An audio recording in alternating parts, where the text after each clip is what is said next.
last 24 hours looks much about the same as happened before. I'd like to wind back because you mentioned the Oprah interview. Now, in the Oprah interview, Meghan claimed that somebody had questioned about the colour of her newborn baby's skin. She said it happened when she was pregnant.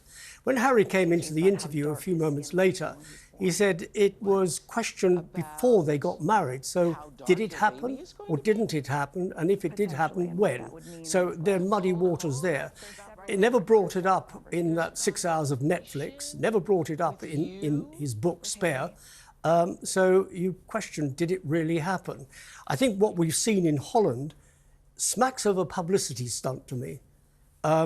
If you're translating, and there's been a lot of publicity about him being Scobie. Omid Scobie, yeah. Saying that he's not included the names in his book because under English law, he's not allowed to.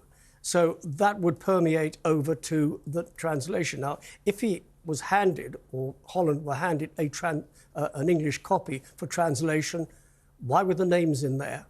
And you cannot translate names because names are names, whether it's in Chinese, in Dutch or German, whatever.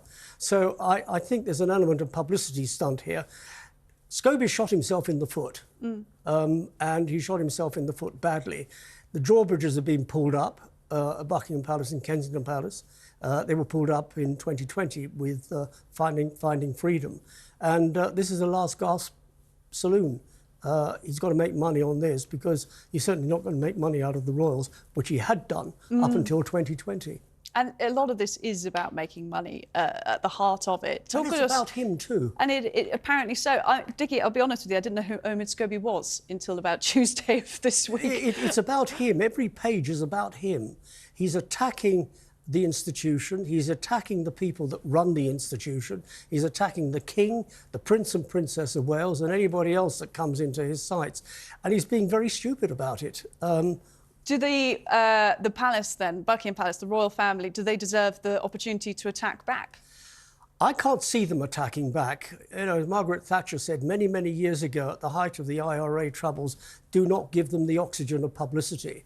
And with Buckingham Palace coming in, or Kensington Palace, or both of them coming in to counterbalance what is being alleged, it just adds oxygen to the publicity. And they are better off just standing back. As far as naming names, they might well be thinking about that. Do they sue? Do they sue for libel? And if they sue for libel, then any advance Scobie's got and any money he hopes to make is going to be wiped out. Absolutely. Look, and I should say, and whatever they get would be for charity. Well, that's what I was going to ask you about, which is how they respond to this. It's not actually the first racism allegation that has been levelled at the royal family. There's been various scandals in and out, allegedly, over the years. They've handled them in various different ways. In terms of proving they're not, how would you advise in a communications way to go about it if they're not going to give oxygen to this? Well, the only way you can prove is by suing. And we've seen in the past that Prince of Wales, when he was Duke of Cambridge, sued a French magazine and photographer for publishing photos of Catherine topless, albeit from almost a kilometre away. And they got substantial damages for that, and the money went to charity. It's a very difficult call to make. And the palace will be thinking about this, that how far can they go? Do they do something about it? Or, and I'm not suggesting for a moment they're putting their heads in the sand and hoping that it's going to go away, because it's not going to go away for a while. But I think most sensible thinking people are sort of looking at it and saying, it didn't happen.